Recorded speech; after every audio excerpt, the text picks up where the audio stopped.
Hello, beautiful friends. I am Laurel Bleadon-Maffei with Illuminating Souls, bringing you this episode of Sleepy Bedtime Blessings, a podcast designed to help you rest, relax, and fall asleep, all while deepening in your connection with your angels who love you so. If we're meeting for the first time, I am an angelic practitioner, a spiritual teacher, and an encourager of souls. And I do this through one-on-one angel sessions, soul mentoring, and a variety of classes. And I invite you to visit me at my website, illuminatingsouls.com, tomorrow when you're awake. But for now, it's time for you to rest. I want to start off by saying to you how grateful I am for our time together. Thank you so much for finding your way to this podcast and allowing me the opportunity to spend this time with you. I'm deeply grateful for you.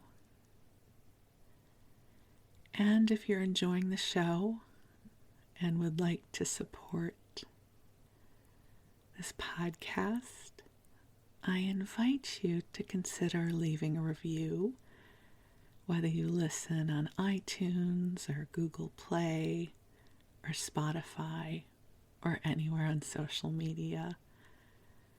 We are growing through word of mouth, and so anything you are guided to share will be a blessing. And this is episode number 47. It's amazing that we're here. And my heart is so full for this journey we are taking together. So as I'm recording this, it is Monday, late afternoon,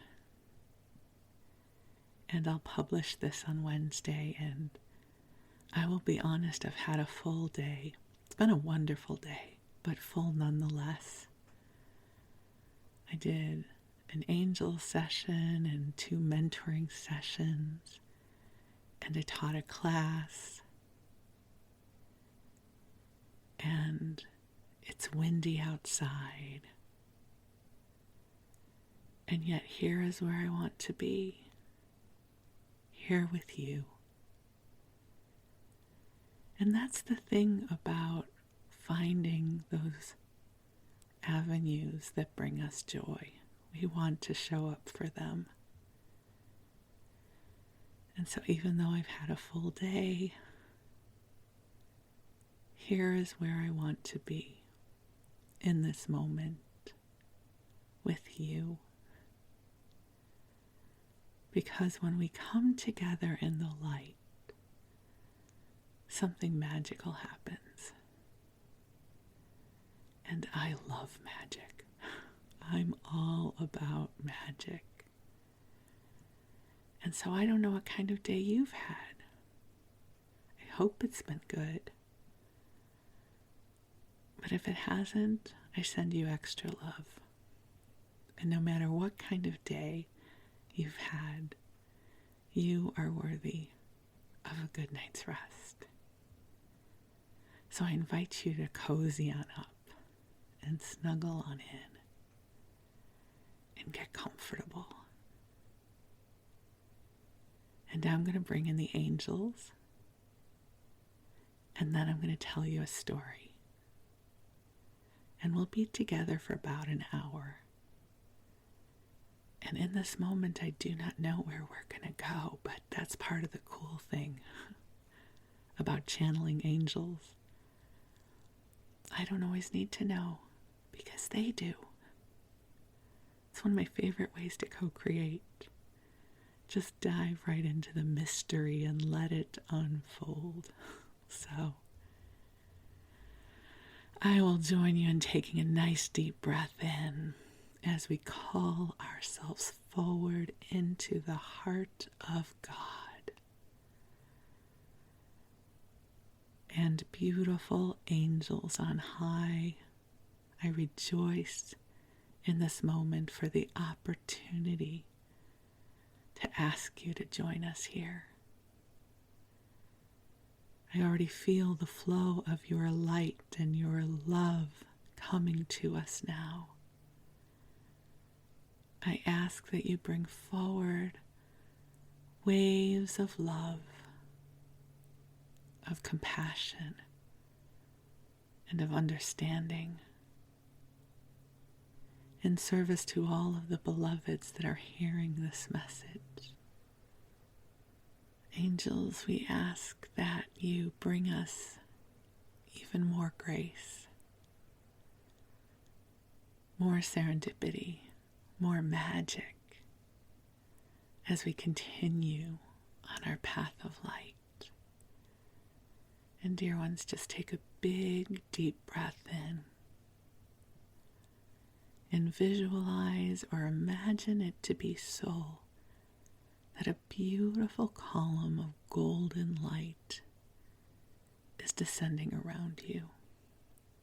And this light is filled with divine love that has been calibrated just for you. It is flowing to you now to help you heal, to help you come into the joy of your own beingness. And with your permission, your angels are going to begin clearing and balancing your energy field. So we're going to start at the crown chakra.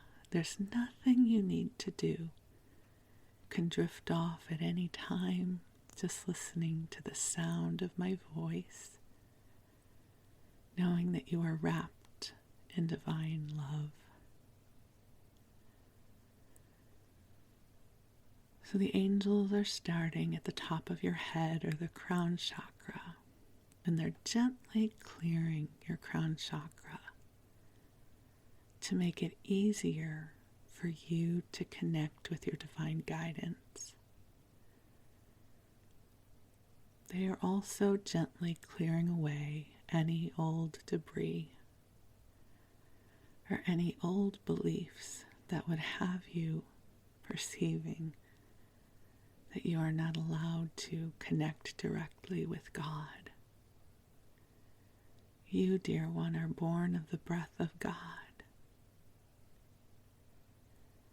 And just take a breath in as the angels balance your crown chakra. And then the angels bring a blessing to your third eye so that you can see and sense more clearly. They gently bring the energy down to your throat chakra so that it is easier for you to connect with your authentic voice and your authentic truth. Just take a deep breath in. The angels now bring their energy to your heart chakra, and they simply ask you to receive love. Just feel the beauty of the love that is here for you. And allow your heart chakra to open and receive and replenish. Take another deep breath in and allow this energy now to come to your solar plexus, your third chakra, the place of personal power. And if there's anywhere you have sent away your power or given away your power, call it back now, filtered through the heart of God. Allowing your torso to relax and receive, grow strong and balanced. And now the angels bring beautiful healing light to your second chakra, balancing the feminine and masculine, divine energies in whatever way they align for you. This is a very creative energy center.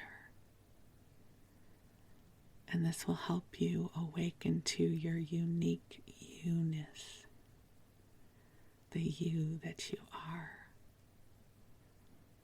in a way that will bring you joy and love. And now the angels bring this energy to your root chakra, balancing it out so that you know that you are safe here on earth, that you are loved, that your needs will be met. And I pray this be true for you, true for us all.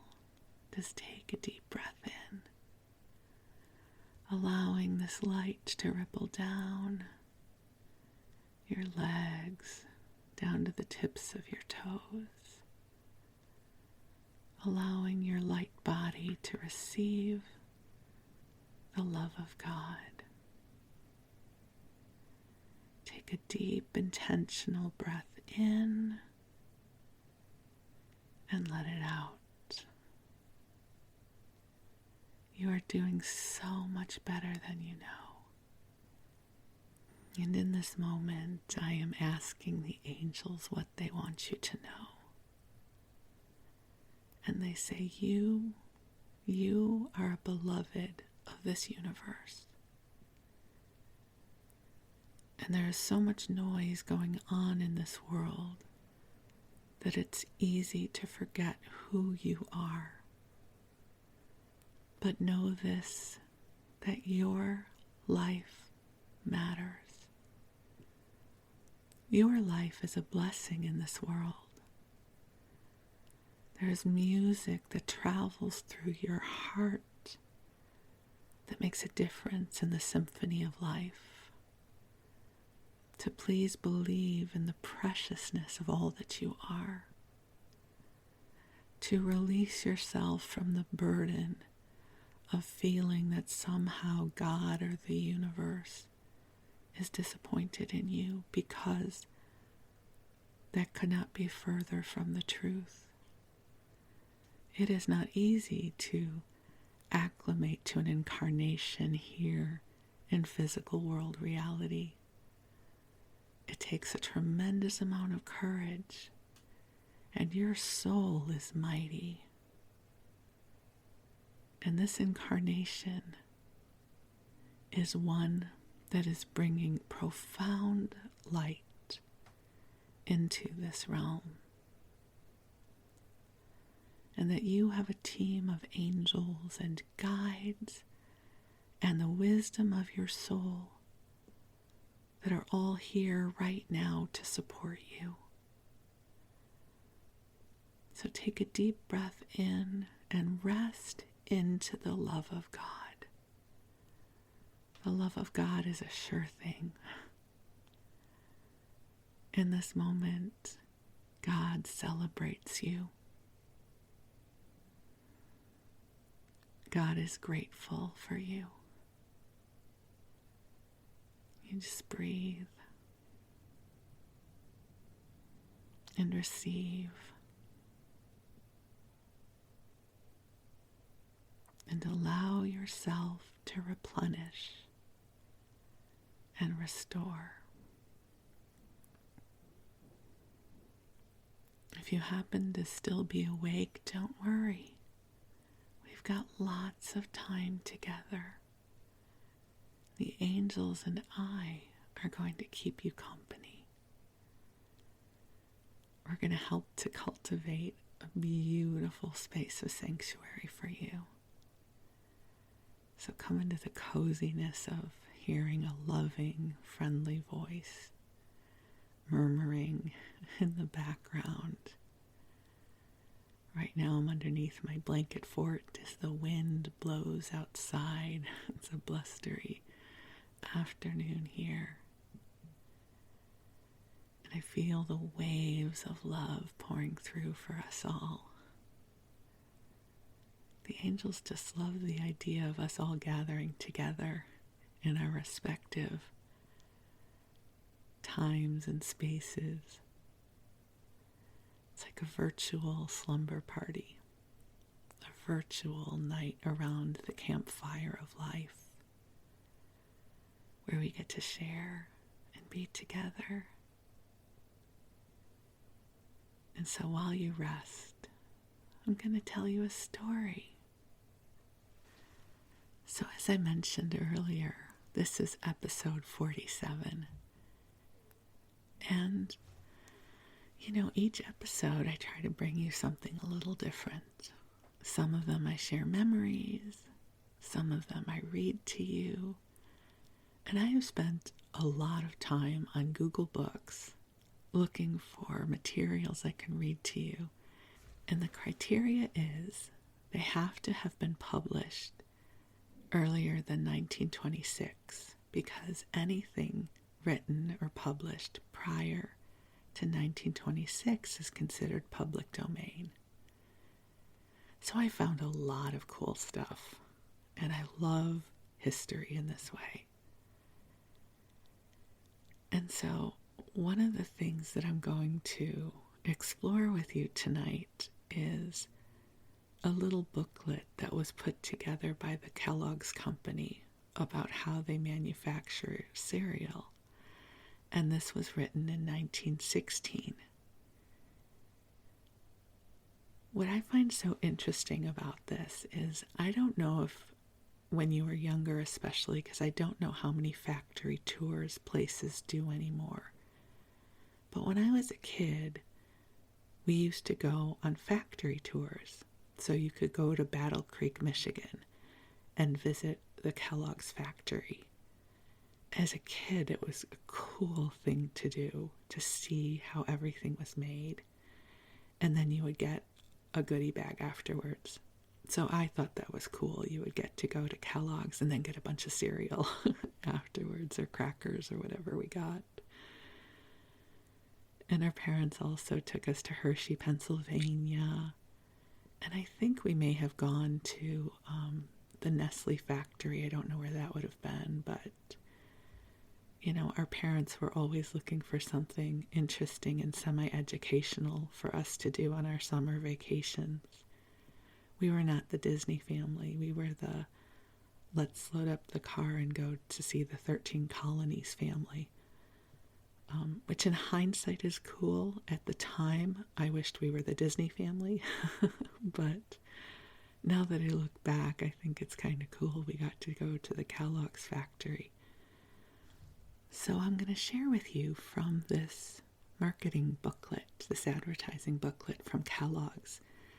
And recognize, please, that this was written in 1916. And gender roles were very entrenched. It's the time and space that it was. So we start off with some ads. The first is a picture of a rosy-cheeked young girl with a big pink bow in her hair. And it says, young folks with their fresh, unspoiled palates are the real judges of flavor. They enjoy the crispness and wonderful good taste of Kellogg's toasted cornflakes.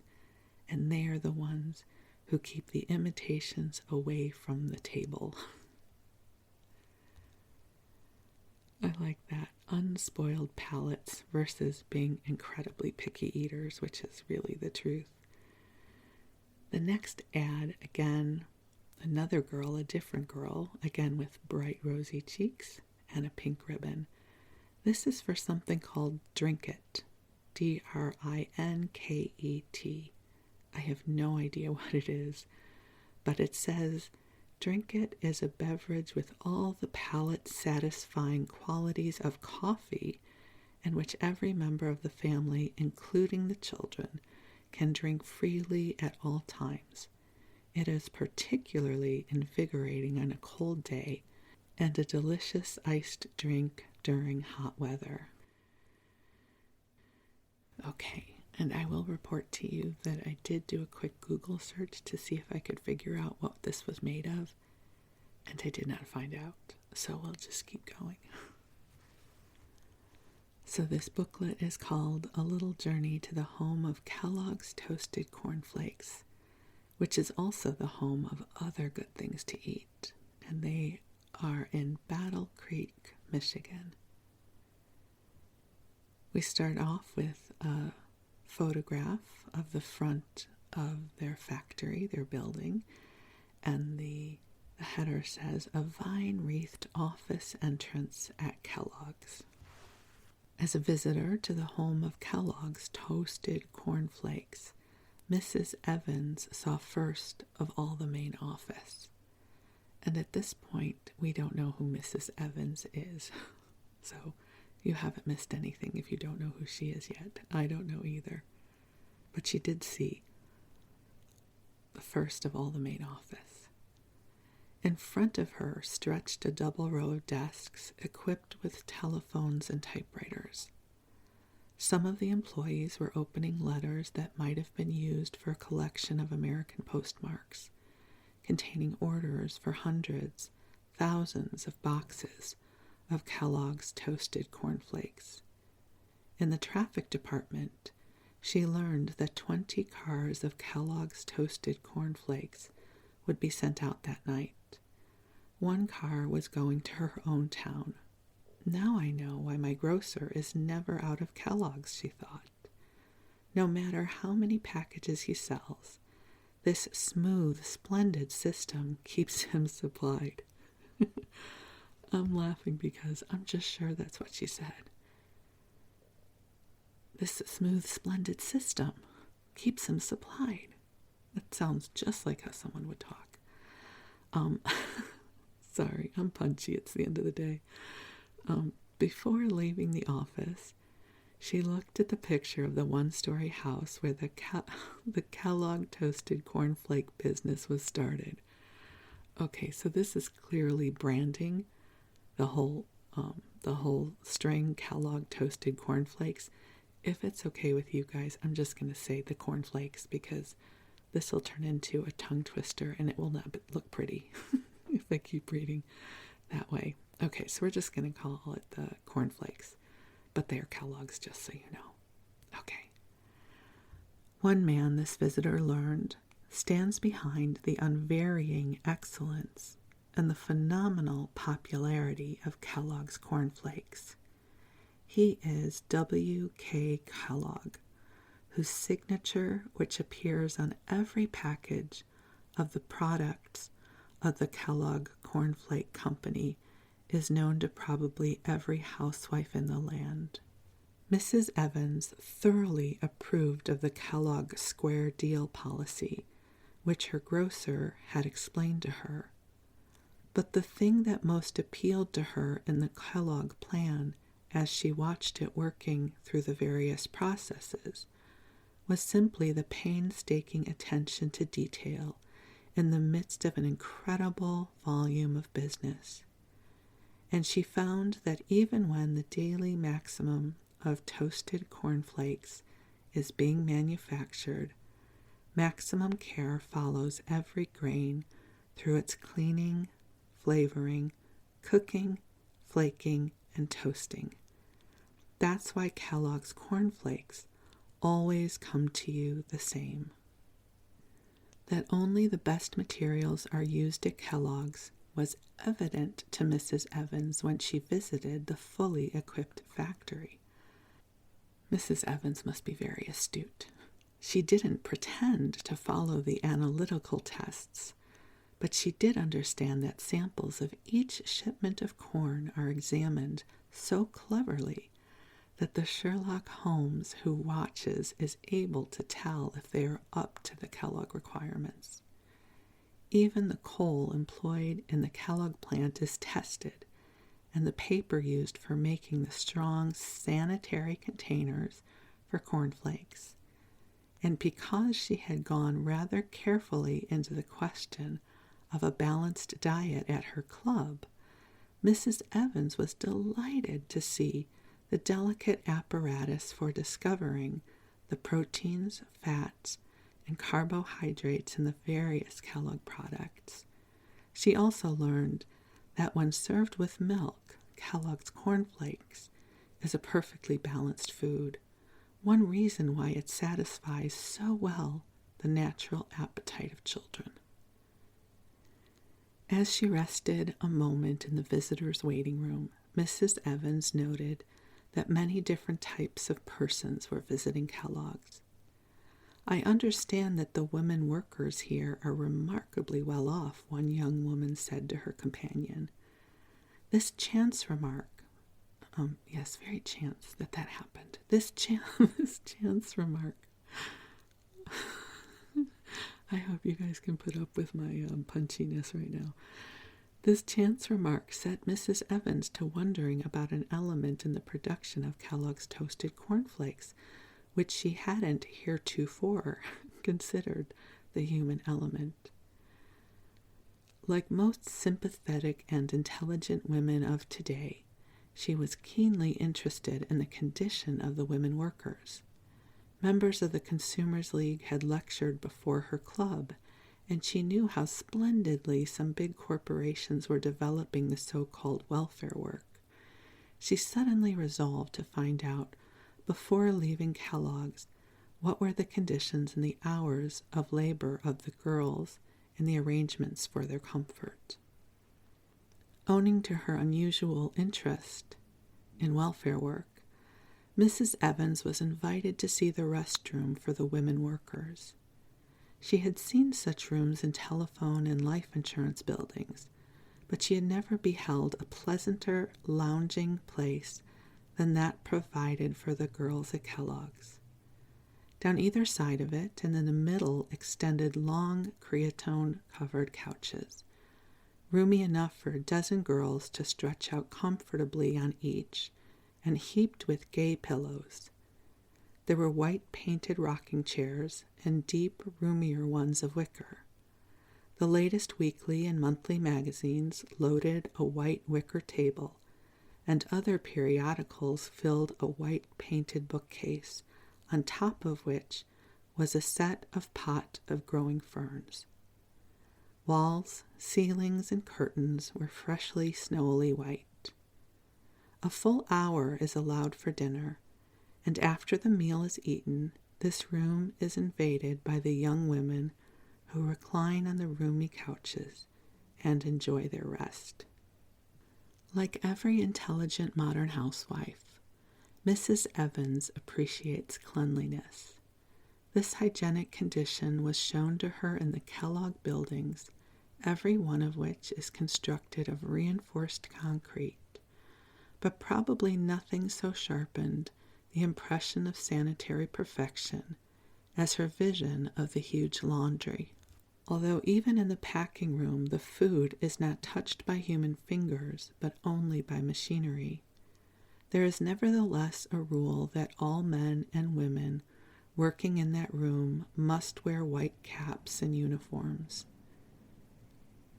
The wearing of street clothing in the factory is forbidden. A third rule says that uniforms must be changed at least twice a week, and more often if necessary. And the very simplest method of enforcing these rules has been selected. All uniforms are laundered free. Thus, with no extra tax upon the pocketbook or the private time of the worker, there is no excuse for soiled uniforms. Shower baths are among the many appointments. Hungry persons cannot do efficient work. Mrs. Evans was perfectly familiar with the axiom, but she never dreamed that Kellogg set its own dining table for its men and women employees. On the roof of the building, which contains the packing rooms, is a deep, wide, brightly lighted dining room, where the white-capped, white-uniformed girls sit down every day to a good, hearty dinner furnished them absolutely free. The men workers are served with dinner at cost, which careful kitchen economics have reduced to 15 cents per man per meal. The food is substantial in quantity and good quality and variety. No soggy, cold lunches for the thousands of workers who help to provide the world with one of its most delicious foods, Kellogg's toasted cornflakes. And besides, these men and women receive for only 8 and 9 hours of work the same wages as other food concerns pay for 12 full hours. And before we continue, I bring you this brief interlude. So, I started recording this episode on Monday afternoon after a bright, beautiful day of sessions and classes. And I wasn't able to finish the recording, so now it is the next morning. It is early. There's a bird singing its morning song outside. And so we're going to continue, but I did want to let you know that it is a different day, because no matter what I do, it seems as if the ambient sound shifts if I pick up recording at another time of day. So I just wanted to let you know. So we're coming back to Kellogg's and the mysterious Mrs. Evans, who I don't know who she is, but perhaps in 1916 there was a reference point for her. I don't know, but we are seeing Kellogg's through her eyes. And we are learning that Kellogg's does its best to provide good working conditions for their employees, including lunches and restrooms, not just bathrooms as we would call them here in the U.S., but lounge areas for their work people. So we're going to continue. This is the corn's sweetheart, Mrs. Evans was told, and a round, white, hard ball, the size of a piece of small shot, was shown to her. It was the concentrated goodness and sweetness of a kernel of southern white corn minus its outer covering. Now she saw a long room lined with what appeared to be huge safes. These were the cookers, 52 of them, which are in operation 24 hours of every day. The recipe for cooking Kellogg's toasted cornflakes is simple, with a mystery underneath.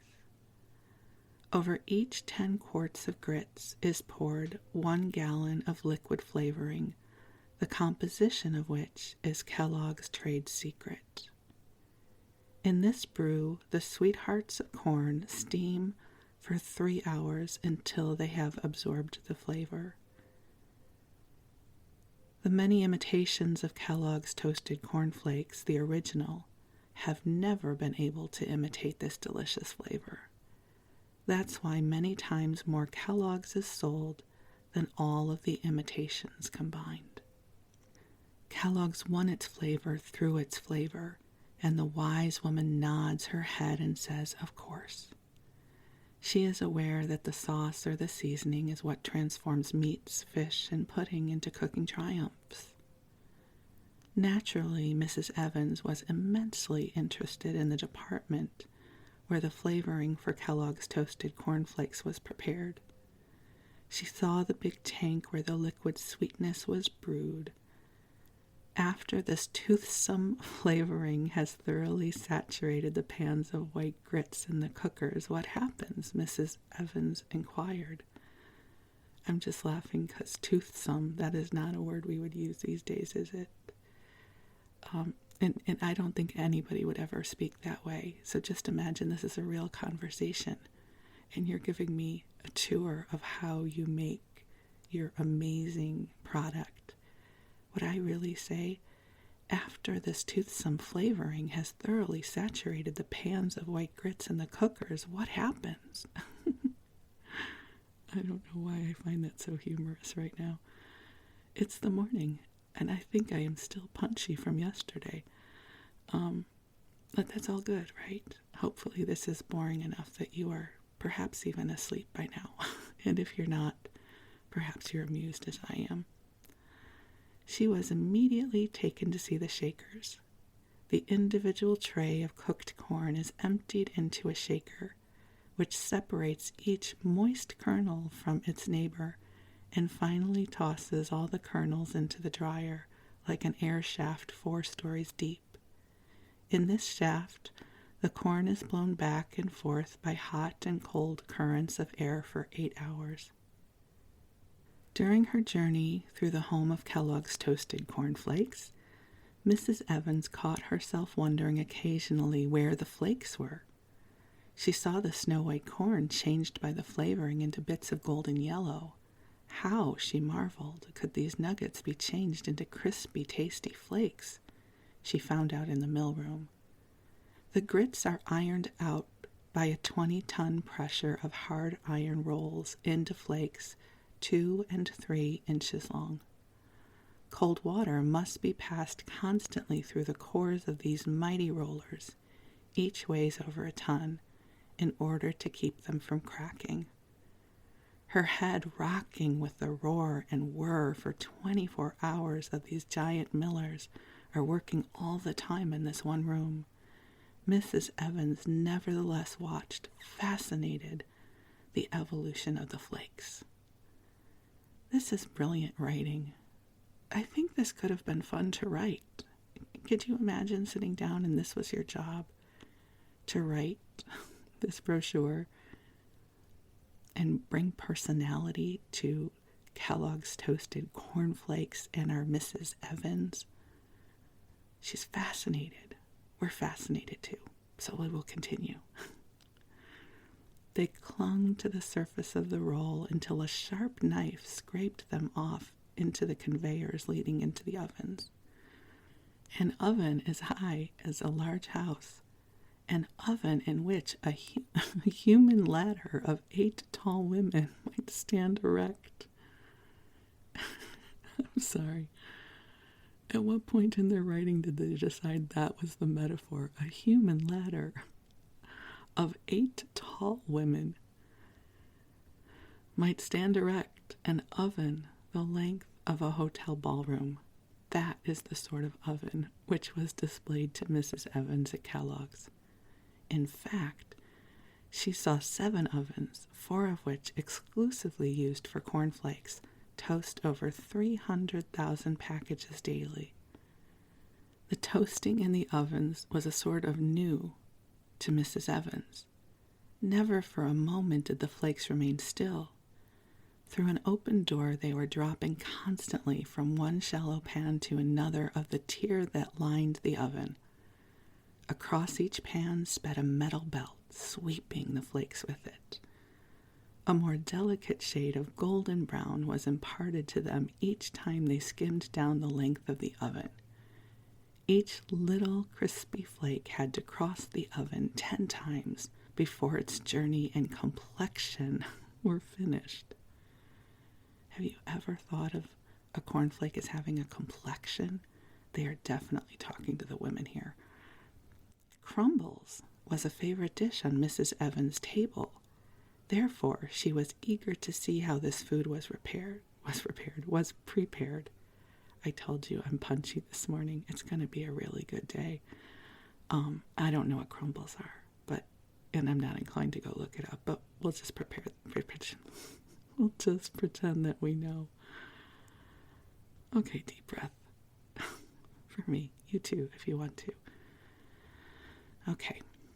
After observing the various cleansing processes, she decided that the finished Kellogg's products must be the most immaculate of foods.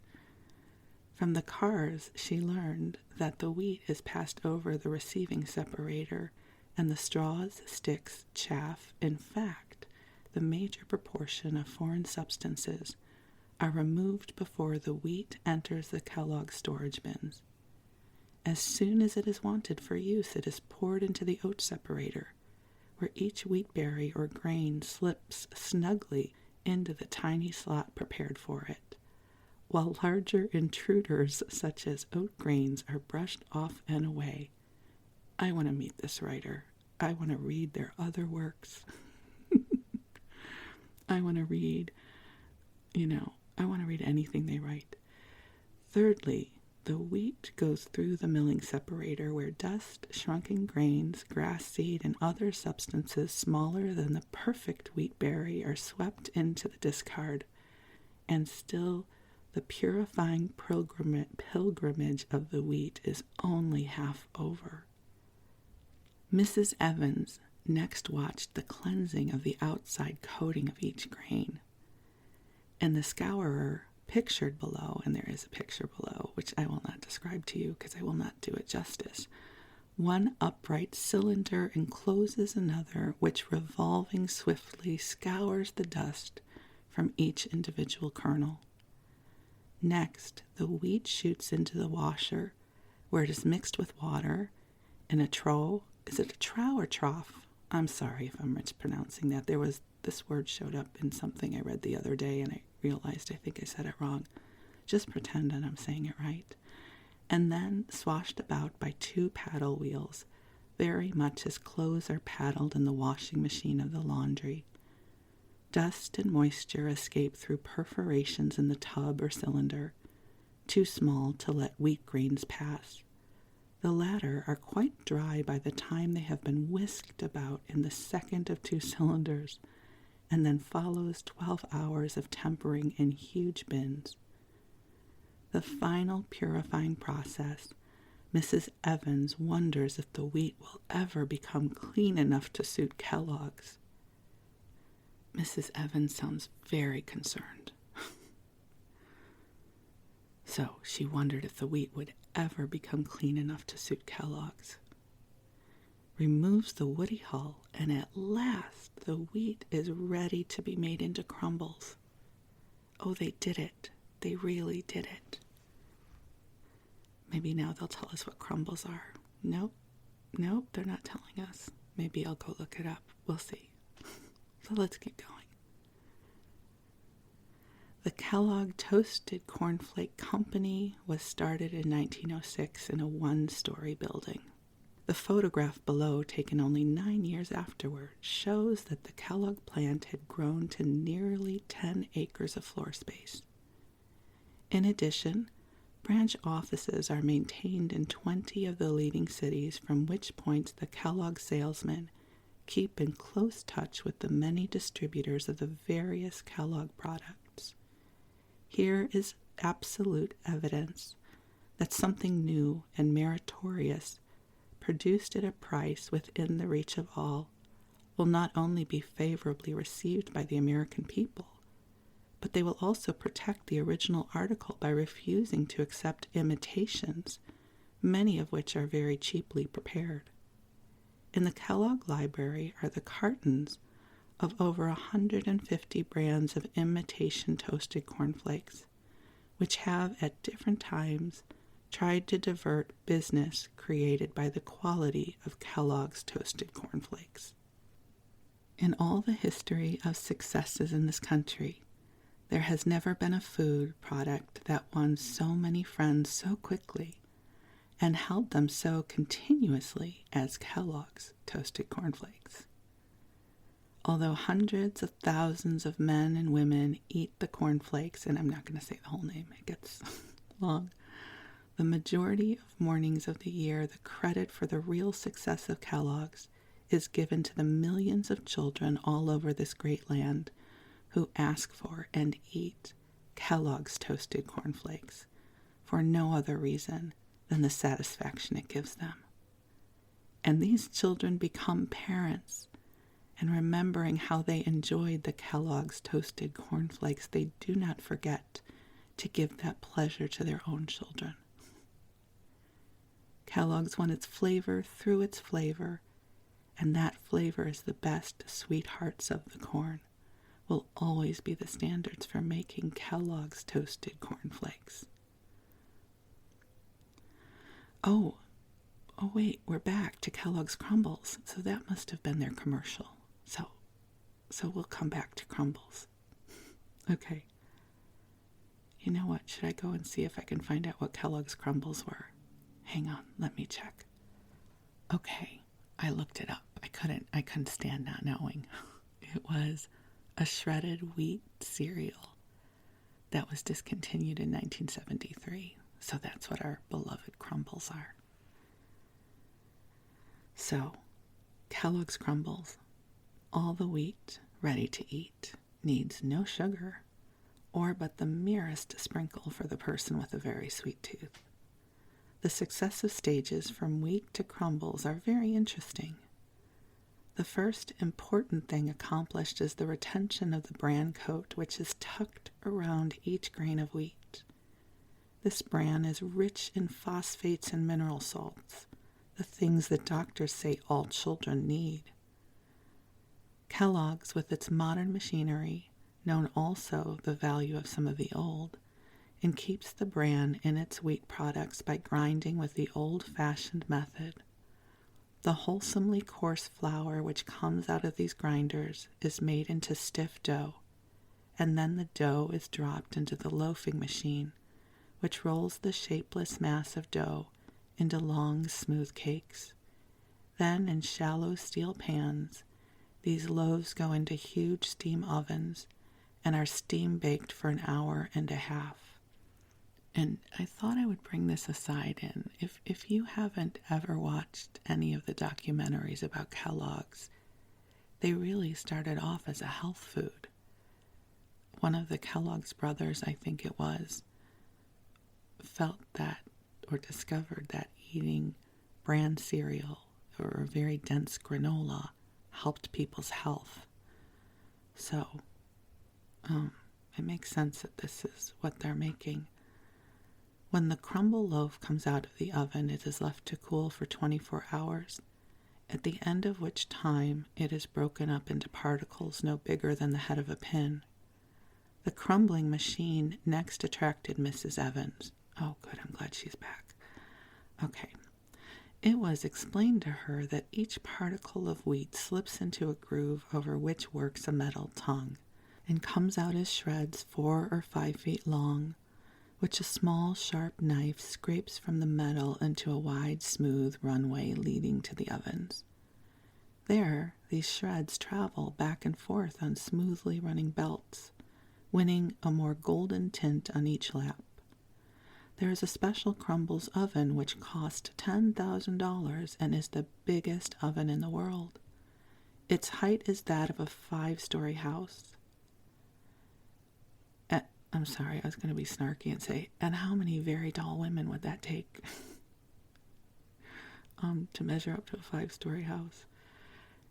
At the end of the toasting process, the shreds again are broken into small pieces, and Crumbles is ready for Kellogg's wax-tight packaging. No hand touches Kellogg's toasted cornflakes or Kellogg's Crumbles while they are being packed, although all of the workers must conform to the strictest rules of cleanliness. Nevertheless, every single detail of the process of packaging the W.K. Kellogg foods is performed by machinery.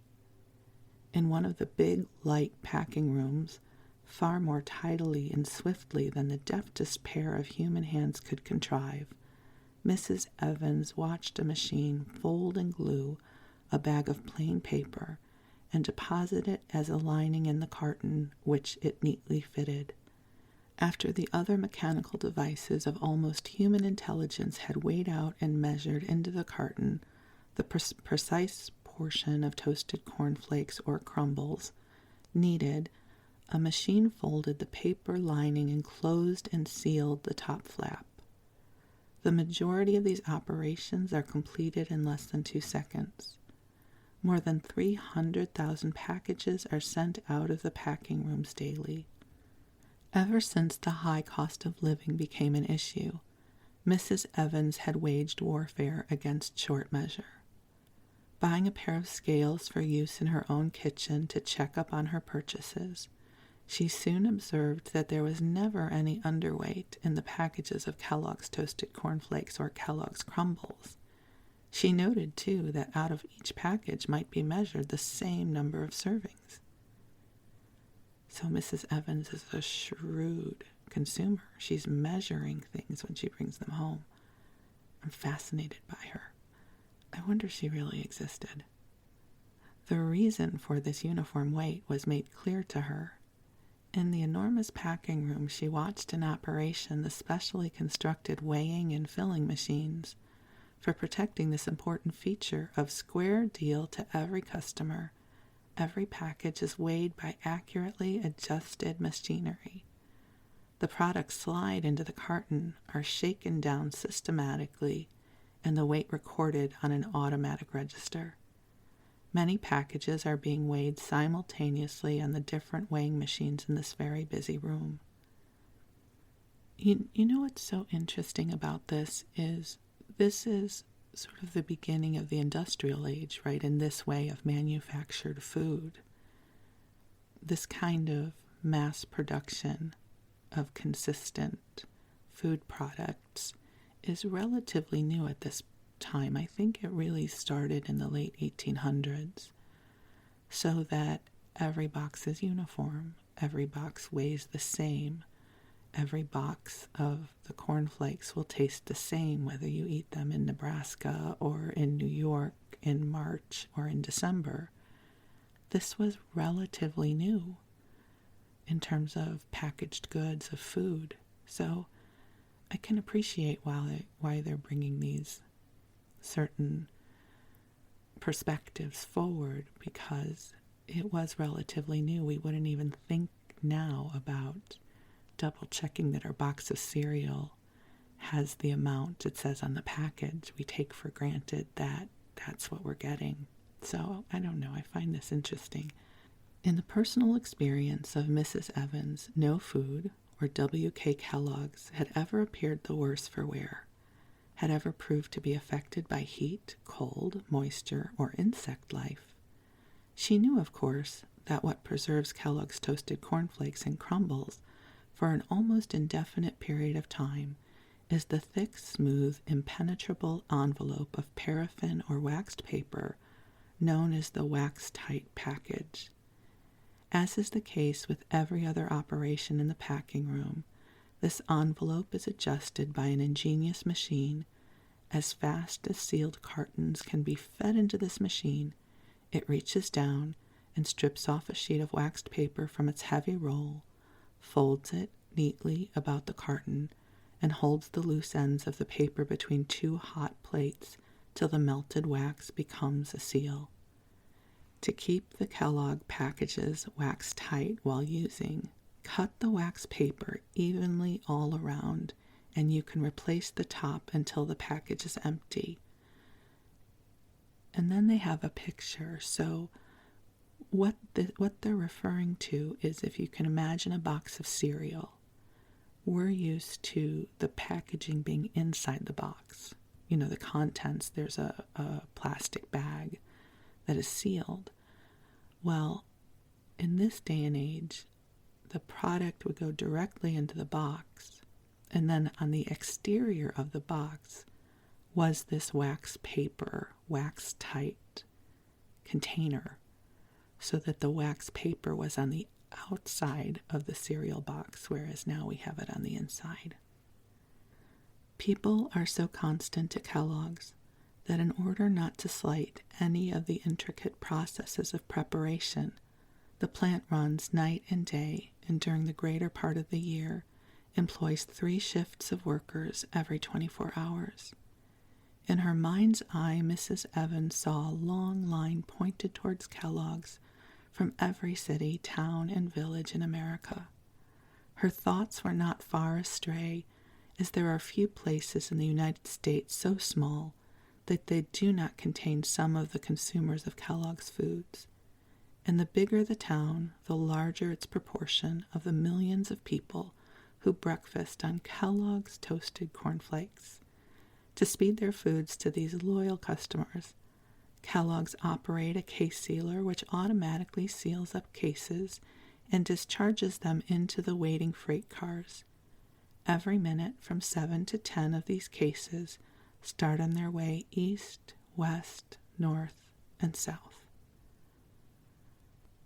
As she followed the sweetheart of the corn through the factory, where the cookers are like the vaults of some huge bank, and the ovens are as big as houses, and 24 hours is too short a day, Mrs. Evans began to realize that when buying a package of Kellogg's toasted cornflakes, retailing at the small price of 10 cents, but very few people stopped to think of the patience, energy, and responsibility behind the package. 36 miles of paper are used every day to make the fiber cases in which the foods are sent from the factory.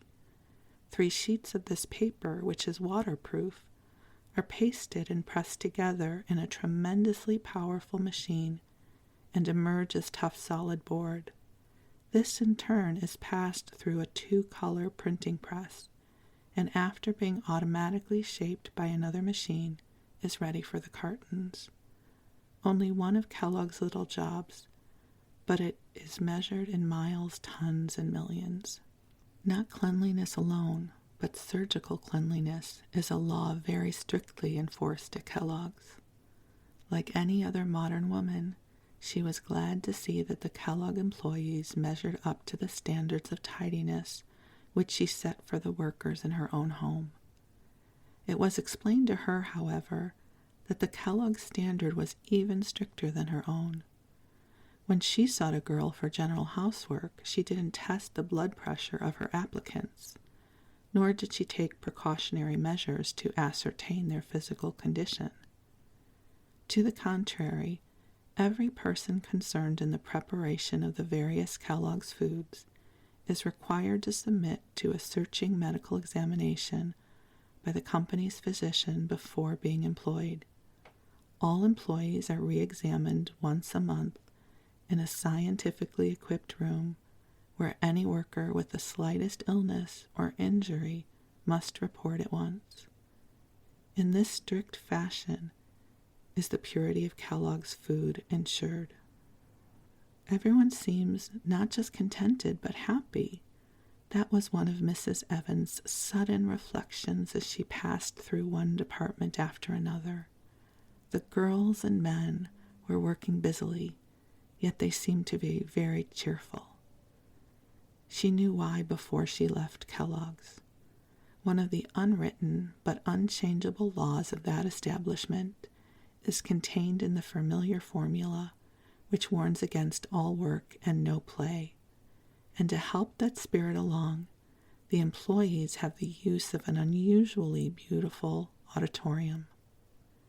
In it, lectures for visitors and entertainments, dinners, dances, and masked balls for the employees are given.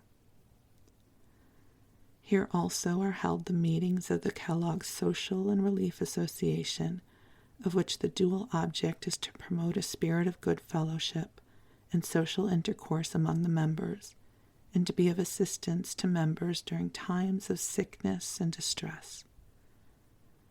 It's interesting, if you heard any of the earlier episodes I did about Marshall Fields and Company, which was a department store in Chicago, how they also had a lot of resources for their employees, including a hospital and auditoriums and libraries. And so it seems as if the corporations were trying to make conditions good for their employees back then.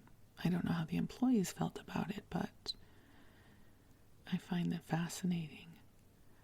So this seems like a good place to leave off our journey with Mrs. Evans. I want to know more about her. I'll go anywhere Mrs. Evans goes. And our Kellogg's. And the culture around manufactured food in the early 1900s. So thank you for letting me share this nostalgia with you. I hope you are asleep, and if you are not, there's another episode right around the corner for you. I wish you sweet dreams. I wish you a good rest. I wish you blessings of light. I am so deeply grateful for you. You are a treasure in this world. And the world is better because you are here. Thank you. I look forward to connecting again soon. Blessings to you.